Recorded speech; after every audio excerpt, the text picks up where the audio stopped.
ਦੇਖੋ ਬ੍ਰੇਕ ਤੋਂ ਬਾਅਦ ਤੁਹਾਡਾ ਸਭ ਦਾ ਭਰਪੂਰ ਸਵਾਗਤ ਹੈ। ਸੋ ਵੀਅਰਸ ਗੱਲਬਾਤ ਕਰਨ ਜਾ ਰਹੇ ਹਾਂ ਕਿ ਭਾਰਤੀ ਸੁਪਰੀਮ ਕੋਰਟ ਨੇ ਕੱਲ ਹੀ ਦਿੱਤੇ ਆਪਣੇ ਇੱਕ ਫੈਸਲੇ ਵਿੱਚ ਕਿਹਾ ਹੈ ਕਿ ਜੇ ਕੋਈ ਵਿਅਕਤੀ ਕਿਸੇ ਪਾਬੰਦੀਸ਼ੁਦਾ ਜਥੇਬੰਦੀ ਦਾ ਮੈਂਬਰ ਬਣਦਾ ਹੈ ਤਾਂ ਉਸ ਉੱਤੇ UAPA ਕਾਨੂੰਨ ਲਾਇਆ ਜਾ ਸਕਦਾ ਹੈ, ਭਾਵੇਂ ਉਸਨੇ ਕੋਈ ਹਿੰਸਕ ਵਾਰਦਾਤ ਨਹੀਂ ਕੀਤੀ।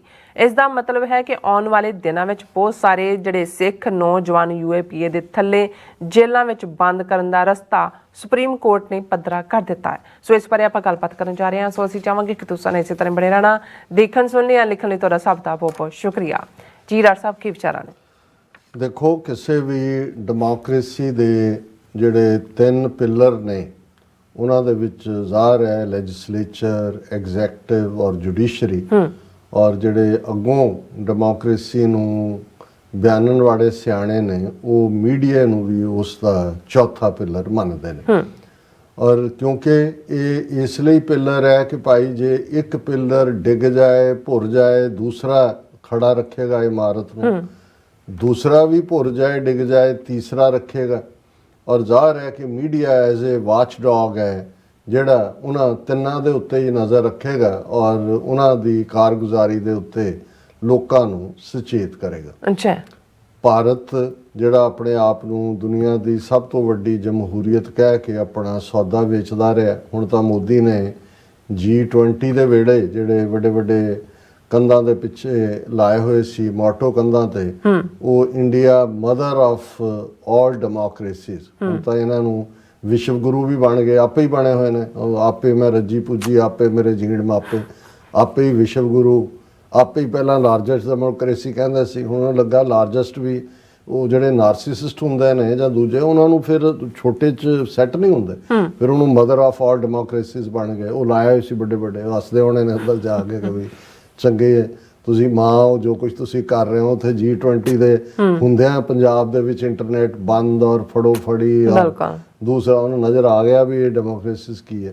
ਅੱਛਾ, ਲੇਕਿਨ ਇਹਦੇ 'ਚ ਤਾਂ ਕੋਈ ਸ਼ੱਕ ਨਹੀਂ ਹੈ ਕਿ ਮੇਨ ਪਾਰਲੀਮੈਂਟ ਦੇ ਵਿੱਚ ਬਰੂਟਲ ਮੈਜੋਰਿਟੀ, ਰਾਜ ਸਭਾ 'ਚ ਉਹਨਾਂ ਨੇ ਮੈਨੀਪੂਲੇਟ ਕਰ ਲਿਆ ਹੋਇਆ ਅਪਰ ਹਾਊਸ।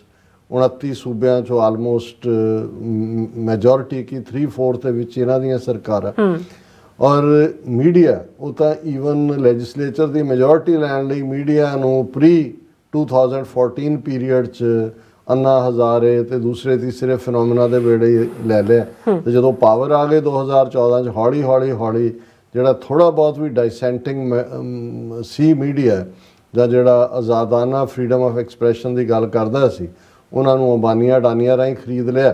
ਤੇ ਜਿਹੜੇ ਉਹਨਾਂ ਦੇ ਵਿੱਚ ਕੋਈ ਅਨਪਲੈਜ਼ੈਂਟ ਸੀ ਪੱਤਰਕਾਰ, ਉਹ ਜਾਂ ਕੱਢ ਦਿੱਤੇ ਜਾਂ ਉਹ ਆਪ ਛੱਡਣ ਤੇ ਮਜਬੂਰ ਹੋ ਗਏ। ਅੱਛਾ, ਸੋ ਮੀਡੀਆ ਜਿਹੜਾ ਚੌਥੇ ਪਿਲਰ ਦੇ ਤੌਰ ਤੇ ਉਹ ਲੈਜਿਸਲੇਚਰ ਐਗਜ਼ੈਕਟਿਵ ਬਿਊਰੋਕਰੇਸੀ ਨੂੰ ਹੁੰਦੀ ਹੈ।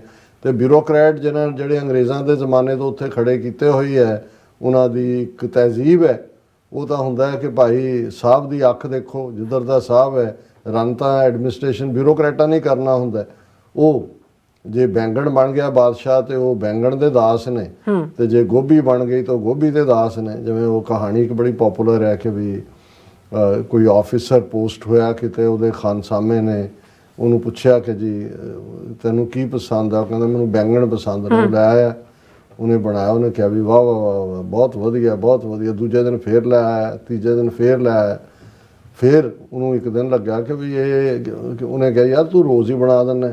ਉਹਨੇ ਕਿਹਾ ਜਨਾਬ ਮੈਂ ਤਾਂ ਤੁਹਾਡਾ ਨੌਕਰ ਹੈ, ਤੁਹਾਨੂੰ ਪਸੰਦ ਹੈ। ਉਹਨੇ ਬੈਂਗਣ ਨੂੰ ਬੁਰਾ ਭਲਾ ਕਹਿਣਾ ਸ਼ੁਰੂ ਕਰਤਾ ਅਫਸਰ ਨੇ ਕਿ ਇਹ ਵੀ ਕੋਈ ਹੈ, ਇਹ ਕਰਦਾ ਉਹ ਕਰਦਾ, ਤੂੰ ਇਹ। ਉਹ ਅੱਗੋਂ ਹੋ ਕੇ ਬੋਲੇ ਖਾਨਸਾਮਾ ਜੀ, ਵਾਕਈ ਇਹ ਤਾਂ ਢਿੱਡ 'ਚ ਅੱਗ ਲਾ ਦਿੰਦੇ ਨੇ ਜਾ ਕੇ, ਜਿਉਂ ਪਿਆਸ ਲੱਗਦੀ ਹੈ, ਜਿਉਂ ਕਰਦਾ, ਸ਼ਕਲ ਵੀ ਕਾਲੀ ਬਿਲਕੁਲ। ਉਹ ਕਹਿੰਦਾ ਹੁਣੇ ਤੂੰ ਬੈਂਗਣ ਦੀ ਸਿਫਤ ਵੀ ਕੀਤੀ। ਕਹਿੰਦਾ ਜਨਾਬ ਮੈਂ ਤੁਹਾਡਾ ਨੌਕਰ ਹਾਂ, ਬੈਂਗਣ ਦਾ ਥੋੜ੍ਹੀ। ਹੁਣ ਬਿਊਰੋਕਰੈਟਸ ਦਾ ਤਾਂ ਕੰਮ ਇਹੀ ਰਿਹਾ। ਲੇਕਿਨ ਜੁਡੀਸ਼ਰੀ ਔਰ ਇਹ ਕ੍ਰੈਡਿਟ ਅਮਰੀਕਾ ਵਰਗੇ ਸਿਸਟਮ ਨੂੰ ਅਸੀਂ ਦੇ ਸਕਦੇ ਹਾਂ ਕਿ ਜੇ ਪ੍ਰੈਜ਼ੀਡੈਂਟ ਟਰੰਪ ਦੇ ਚੱਲਦੇ ਆ ਉਸ ਦੇ ਫੈਸਲੇ ਇਮੀਗ੍ਰੇਸ਼ਨ ਤੇ, ਮੁਸਲਿਮ ਕੰਟਰੀਜ਼ ਨੂੰ ਬਲੌਕ ਕਰਨ ਤੇ, ਜੁਡੀਸ਼ਰੀ ਉਹਨੂੰ ਸਟ੍ਰਾਈਕ ਡਾਊਨ ਕਰ ਦਿੰਦੀ ਰਹੀ। ਔਰ ਇਵੇਂ ਹੀ ਜਿਹੜਾ ਅਸੀਂ ਬਾਕੀ ਸਿਸਟਮ ਦੇ ਵਿੱਚ ਵੀ ਦੇਖਦੇ ਹਾਂ ਕਿ ਬਈ ਉਹ ਉਹਦੇ ਸਾਹਮਣੇ, ਜੱਜ ਦੇ ਸਾਹਮਣੇ ਜਾ ਕੇ ਮਾਈ ਆਨਰ, ਉੱਥੋਂ ਵਾਲੇ ਤਾਂ ਮੀ ਲਾਰਡ ਕਰਦੇ ਨੇ।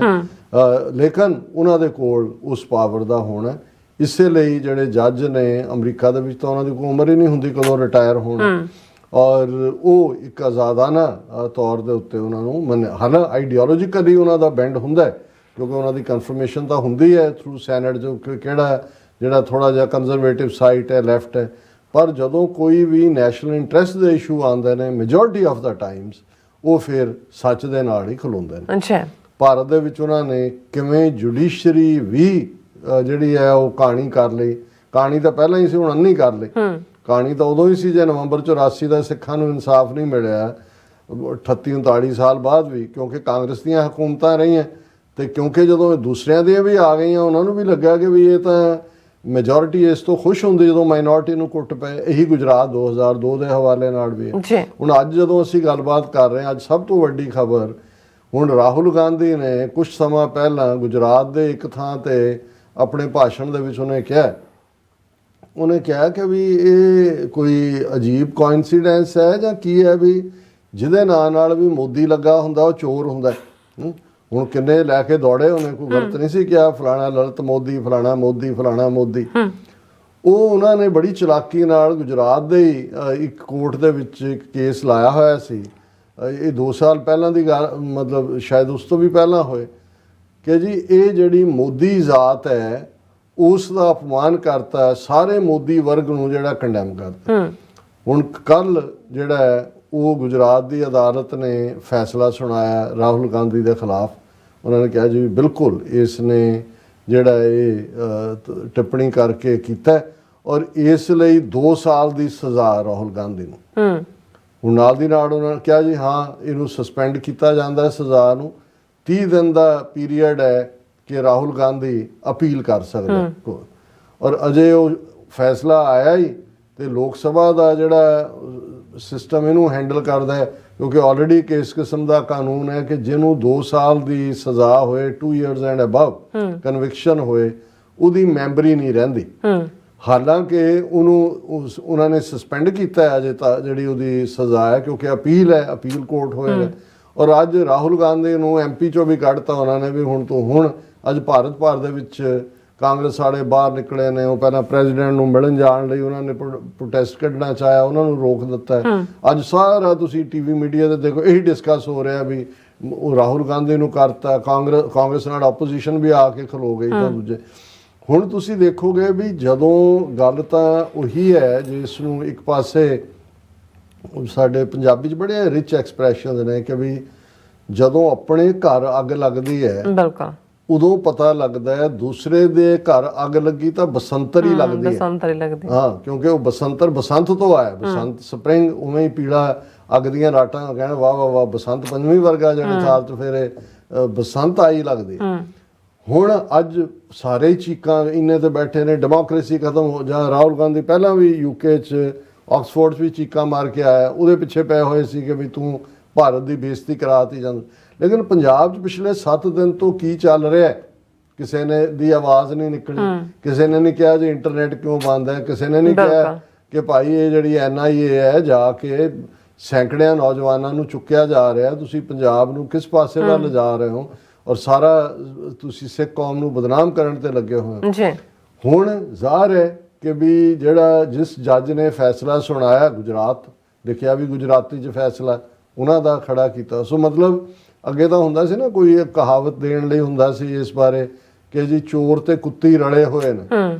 ਇੱਥੇ ਤਾਂ ਰਲਿਆ ਹੋਣਾ ਕੀ ਹੈ, ਉਹ ਚੋਰ ਤਾਂ ਚੋਰ ਹੈ ਹੀ ਹੈ, ਬਾਕੀ ਵੀ ਸਾਰੇ ਚੋਰਾਂ ਦਾ ਕੰਮ ਹੀ ਹੈ। ਮਤਲਬ ਉਹ ਤਾਂ ਹੁਣ ਕੁੱਤੀ ਦੇ ਤਾਂ ਵਿਚਾਲੇ ਲੋੜ ਹੀ ਨਹੀਂ ਰਹੀ, ਉੱਤੇ ਵੀ ਚੋਰ ਥੱਲੇ ਵੀ ਚੋਰ। ਜਿਵੇਂ ਸਾਡੇ ਜ਼ਮਾਨੇ 'ਚ ਹੁੰਦਾ ਸੀ ਵੀ ਦੁਨੀਆ ਮੇਂ ਸਭ ਚੋਰ ਚੋਰ, ਕੋਈ ਬੜਾ ਚੋਰ ਕੋਈ ਛੋਟਾ ਚੋਰ, ਉੱਥੇ ਵੀ ਚੋਰ। ਹੁਣ ਤਾਂ ਕੁੱਤੀ ਦਾ ਤਾਂ ਰੋਲ ਹੀ ਨਹੀਂ। ਹੁਣ ਤਾਂ ਅੱਗੇ ਤਾਂ ਵੀ ਦਿਖਾਵੇ ਲਈ ਕੁੱਤੀ ਰੱਖੀ ਹੈ ਵੀ ਭੌਂਕੇਗੀ, ਡਿਫੈਂਸ ਕਰੇਗੀ, ਉਹ ਤਾਂ ਹਟ ਗਈ। ਹੁਣ ਉਹਨਾਂ ਨੇ ਹੈ ਕਿ ਵੀ ਸਈਆਂ ਬਹਿ ਕੋਤਵਾਲ, ਹੁਣ ਜੋ ਮਰਜ਼ੀ ਕਰੋ ਤੁਸੀਂ। ਸੋ ਔਰ ਉਸੇ ਹੀ ਜੁਡੀਸ਼ਰੀ ਨੂੰ ਜੇ ਚੰਦਰਚੂੜ ਜਾਂ ਦੂਸਰੇ ਨੇ ਕੋਈ ਇੱਕ ਅੱਧੇ ਇਸ਼ੂ ਦੇ ਉੱਤੇ ਜਦੋਂ ਕੋਲੀਜੀਅਮ ਦੀ ਲਿਸਟ ਬਣਾਈ, ਅੜਨ ਦੀ ਕੋਸ਼ਿਸ਼ ਕੀਤੀ ਤਾਂ ਕਿਰਨ ਰਿਜਿਜੂ ਨੇ ਕਿਸ ਕਿਸਮ ਦੀ ਬਿਆਨਬਾਜ਼ੀ ਕੀਤੀ ਔਰ ਉਹ ਸਾਰੀ ਟਰੋਲ ਆਰਮੀ ਜਿਹੜੀ ਹੈ ਉਹ ਚੀਫ ਜਸਟਿਸ ਦੇ ਮਗਰ ਪਾ ਦਿੱਤੀ। ਔਰ ਉਸ ਸਭ ਦਾ ਨਤੀਜਾ ਹੈ ਕਿ ਹੁਣ ਜਿਹੜਾ ਅਸੀਂ ਇਹ ਡਿਸਕਸ ਕਰ ਰਹੇ ਹਾਂ, ਤੁਸੀਂ ਜਿਹੜਾ ਮੈਂਸ਼ਨ ਕੀਤਾ, ਭਾਰਤ ਦੇ ਵਿੱਚ ਜੇ ਦਫਾ 144 ਦੀ ਗੱਲ ਕਰੀਏ ਤਾਂ ਕਲੋਨੀਅਲ ਬ੍ਰਿਟਿਸ਼ ਪੀਰੀਅਡ ਦਾ ਜੀ ਕਿ 5 ਬੰਦੇ ਇਕੱਠੇ ਨਹੀਂ ਹੋ ਸਕਦੇ। ਅਮਰੀਕਾ 'ਚ ਕਿਸੇ ਨੂੰ ਕਹੋਗੇ ਜੀ ਇਦਾਂ ਦਾ ਵੀ ਲਾਇਆ ਕਿ ਉੱਥੇ ਕਿ 5 ਬੰਦਿਆਂ ਦੇ ਇਕੱਠੇ ਹੋਣ, ਉਹਨਾਂ ਨੇ ਕਿਹਾ ਕਿ ਵਾਟ, ਇਹਨਾਂ ਨੂੰ ਸਮਝ ਵੀ ਨਹੀਂ ਆ ਸਕਦੀ ਕਿ ਅੱਜ ਵੀ ਆਪਣੇ ਆਪ ਨੂੰ ਜਮਹੂਰੀਅਤ ਕਹਿਣ ਵਾਲਾ ਕੋਈ ਐਸਾ ਮੁਲਕ ਹੈ। ਜਾਂ ਫਿਰ ਸੈਡੀਸ਼ਨ ਦਾ ਲਾਅ, ਦੇਸ਼ ਧਰੋਹ ਜਿਹਨੂੰ ਮਰਜ਼ੀ ਕਰ ਲਓ। ਹੁਣ ਦੇਸ਼ ਧਰੋਹ ਚੋਂ ਨਿਕਲਿਆ NSA ਨੈਸ਼ਨਲ ਸਿਕਿਉਰਿਟੀ ਐਕਟ, ਜਿਹਨੂੰ ਮਰਜ਼ੀ ਚੁੱਕ ਕੇ ਕਰ ਦਿਓ। ਜਿਸ ਸਿਕਿਉਰਿਟੀ ਨੂੰ ਵਿਚਾਰਾ ਪ੍ਰਧਾਨ ਮੰਤਰੀ ਬਣਾਉਣ ਵਾਲਾ, ਕੀ ਉਹਨੂੰ ਕਹਿੰਦੇ ਨੇ, ਸਾਂਗਾਂ ਜਿਹੀਆਂ ਲਾਉਣ ਵਾਲਾ ਸਿੱਧੜ ਜਿਹਾ ਬੰਦਾ, ਉਹਦਾ ਪਿਓ ਵੀ ਰੋ ਰਿਹਾ ਕਿ ਵੀ ਉਹਦਾ ਬੱਚਾ ਛੋਟਾ ਜਿਹਾ ਉਹ ਚੀਕਾਂ ਮਾਰ ਰਿਹਾ ਵੀ ਮੇਰੇ ਪਿਓ ਨੂੰ ਮਿਲਾਓ ਮੈਨੂੰ। ਉਹ ਚੁੱਕੇ NSA, ਉਹ ਅਸਾਮ ਦਿਬਰੂਗੜ੍ਹ, ਔਰ ਉਹਦੇ ਮੈਂ ਦੇਖ ਰਿਹਾ ਸੀ ਕਿ ਜੀ ਉਹਨਾਂ ਨੇ CCTV ਕੈਮਰੇ ਲਾਏ ਹੋਏ ਨੇ, ਅੰਦਰ ਡੱਕਿਆ, ਬਾਹਰ ਅਸਾਮ ਰਾਈਫਲਸ ਹੈ, ਉਹਦੇ ਬਾਹਰ CRPF ਹੈ, 에ਅਰ ਫੋਰਸ ਦੇ ਜਹਾਜ਼ਾਂ 'ਚ ਉਹਨਾਂ ਨੂੰ ਉਡਾ ਕੇ ਲਗਾਏ। ਹੁਣ ਇਹ ਐਵੇਂ ਨਹੀਂ ਹੈ, ਕਿਉਂਕਿ ਇਸ ਸਾਰੇ ਨੂੰ ਉਹਨਾਂ ਨੇ ਇਸ ਲੈਵਲ ਤੱਕ ਲਿਜਾ ਕੇ ਖੜਾ ਕੀਤਾ। ਫਿਰ ਟਾਡਾ 1904, ਉਸ ਤੋਂ ਪਹਿਲਾਂ ਇੱਕ ਕਾਨੂੰਨ ਹੁੰਦਾ ਸੀ, ਉਹਨੂੰ ਮੀਸਾ ਕਹਿੰਦੇ ਸੀ ਇੰਦਰਾ ਗਾਂਧੀ ਦੇ ਜ਼ਮਾਨੇ 'ਚ, maintenance of internal security act, MISA MISA, maintenance of inter security act. ਜਦੋਂ ਐਮਰਜੈਂਸੀ ਲੱਗੀ ਉਦੋਂ ਸਾਰੇ ਚੁੱਕ ਕੇ ਮੀਸਾ ਦੇ ਥੱਲੇ ਦਿੱਤੇ, ਇਵੇਂ ਦਾ ਹੀ ਸੀ। ਉਹਦਾ ਰੌਲਾ ਪਿਆ, ਉਹ ਖਤਮ ਕੀਤਾ, ਫਿਰ ਟਾਡਾ ਆ ਗਿਆ, ਟੈਰਰਿਸਟ ਐਂਡ ਡਿਸਰਪਟਿਵ ਐਕਟੀਵਿਟੀਜ਼ ਐਕਟ। ਉਹਦੇ ਥੱਲੇ ਪੰਜਾਬ 'ਚ 1980 ਤੋਂ ਲੈ ਕੇ ਉਹਦੇ 'ਚ ਕਿਸੇ ਵੀ ਜਿਹੜਾ ਪੁਲਿਸੀਏ ਕੋਲ ਹੱਕ ਸੀ ਕਿ ਉਹ ਜਿਹਦੇ ਮਰਜ਼ੀ ਘਰ 'ਚ ਵੜ ਜਾਏ, ਜਿਹਨੂੰ ਮਰਜ਼ੀ ਗੋਲੀ ਮਾਰ ਦੇ, ਉਹਦੇ ਤੇ ਕੋਈ ਜਿਹੜਾ ਕਾਨੂੰਨ ਨਹੀਂ ਸੀ ਨਾਫਜ਼ ਹੋ ਸਕਦਾ, ਉਹਨੂੰ ਉਹਦੇ ਲਈ, ਉਹਦੇ ਐਕਟ ਲਈ ਜ਼ਿੰਮੇਵਾਰ ਨਹੀਂ ਸੀ ਠਹਿਰਾਇਆ ਜਾ ਸਕਦਾ। ਫਿਰ ਜਦੋਂ ਉਹਦਾ ਰੌਲਾ ਪਿਆ ਦੁਨੀਆ ਭਰ 'ਚ, ਟਾਡਾ ਮੁੱਕਿਆ, ਫਿਰ ਪੋਟਾ ਬਣਾ ਰਿਹਾ ਮਨਮੋਹਨ ਸਿੰਘ ਦੇ ਵੇਲੇ। ਹੁਣ ਜਿਹੜਾ ਸਭ ਤੋਂ ਸਟ੍ਰਿੰਜੈਂਟ ਇਹਨਾਂ ਦੇ ਮੋਦੀ ਦੇ ਆਉਂਦੇ ਤੱਕ ਜਿਸ ਦੇ ਉਹ UAPA, unfair activities and prevention act. ਹੁਣ UAPA ਦੇ ਥੱਲੇ ਬਹੁਤ ਸਾਰੇ ਮੁਸਲਮਾਨ ਨੌਜਵਾਨ ਫੜੇ ਹੋਏ ਨੇ, ਬਹੁਤ ਸਾਰੇ ਦਲਿਤ ਨੌਜਵਾਨਾਂ ਨੂੰ ਫੜਿਆ ਜਾਂਦਾ, ਕਸ਼ਮੀਰੀ ਤਾਂ ਹੈ ਹੀ ਹੈ ਨੇ। ਪਿਛਲੇ ਦਿਨਾਂ 'ਚ ਇੱਕ ਜਿਹੜੀ ਥੋੜੀ ਸੋਸ਼ਲ ਅਵੇਅਰਨੈਸ ਪੈਦਾ ਕਰ ਰਹੀ ਸੀ ਮੁਸਲਮਾਨਾਂ ਦੀ ਜਥੇਬੰਦੀ, ਉਹਦੇ ਕਿੰਨੇ ਬੰਦਿਆਂ ਨੂੰ ਯੂਆਪਾ ਇਹਨੂੰ ਕਹਿੰਦੇ ਨੇ UAPA, ਉਹਦੇ 'ਚ ਫੜਿਆ ਗਿਆ।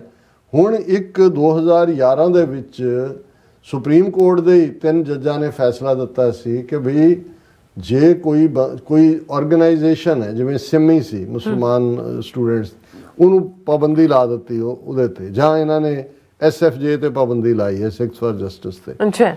ਉਸ ਫੈਸਲੇ 'ਚ ਕਿਹਾ ਗਿਆ ਸੀ ਕਿ ਜੇ ਕੋਈ ਮਹਿਜ਼ ਜਥੇਬੰਦੀ ਦਾ ਮੈਂਬਰ ਹੈ, ਇਸ ਦੀ ਬਿਨਾਂ ਦੇ ਉੱਤੇ ਉਹਦੇ ਤੇ ਯੂਆਪਾ ਨਹੀਂ ਲਾਇਆ ਜਾ ਸਕਦਾ until unless ਉਸ ਨੇ ਕੋਈ ਕੰਸਪੀਰੇਸੀ ਨਾ ਕੀਤੀ ਹੋਏ, ਦਹਿਸ਼ਤਗਰਦ ਐਕਟੀਵਿਟੀ ਕਰਨ ਦੀ, ਜਾਂ ਕੋਈ ਦਹਿਸ਼ਤਗਰਦੀ ਦੀ ਐਕਟੀਵਿਟੀ ਨਾ ਕੀਤੀ ਹੋਏ। ਬਿਲਕੁਲ। ਹੁਣ ਤੁਸੀਂ ਟਾਈਮਿੰਗ ਦੇਖੋ ਕੀ ਚੱਲ ਰਹੀ ਹੈ ਕਿ ਪੰਜਾਬ ਸਾਰਾ NIA ਦੇ ਹਵਾਲੇ ਹੈ, ਸੈਂਕੜਿਆਂ ਚੁੱਕੇ ਨੇ, ਮੀਡੀਆ ਬੰਦ ਹੈ, ਇੰਟਰਨੈਟ ਬੰਦ ਹੈ, ਯੂਟਿਊਬਰ URL ਸਭ ਬੰਦ ਕੀਤੇ ਜਾ ਰਹੇ ਨੇ। ਔਰ ਸੁਪਰੀਮ ਕੋਰਟ ਦਾ ਫੈਸਲਾ ਆਉਂਦਾ ਹੈ, ਉਹ ਆਪਣੇ ਹੀ 2011 ਦੇ ਫੈਸਲੇ ਨੂੰ ਬਦਲ ਦਿੰਦਾ ਹੈ।